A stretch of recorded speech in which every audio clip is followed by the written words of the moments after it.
আমি একাধিক জেনা করেছি, এখন আমার আল্লাহর কাছে ক্ষমা পাবো কি করলে?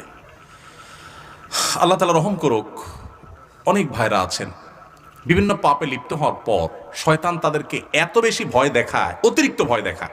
ভয় যতটুকু আল্লাহকে পাওয়া দরকার তার চাইতে বেশি যদি পায় তাহলে বুঝতে হবে শয়তানে দেখাচ্ছে। ওটা কে দেখাচ্ছে?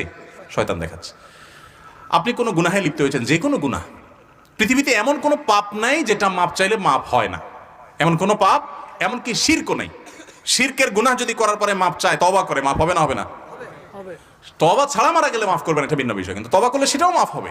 তাহলে বোঝা গেল জেনা ব্যভিচার হয়ে গেছে, অন্য কোনো অনাচার হয়ে গেছে, অবশ্যই মাফ করবেন আল্লাহ তাআলা। হ্যাঁ, মানুষের হক নষ্ট করেছেন, যুবক ভাইয়েরা 3-4 বন্ধু মিলে চা দোকানে চা খেতে বসেছেন, বাসে উঠেছেন, গায়ে জোর আছে, বাহুতে শক্তি আছে। আমি এই জন্য বলি, 4-5 যুবক ছেলে ফেলে যখন চা দোকানে বসে তখন ওই টি বয়কে ডাকার টোন কিন্তু পাল্টে যায়।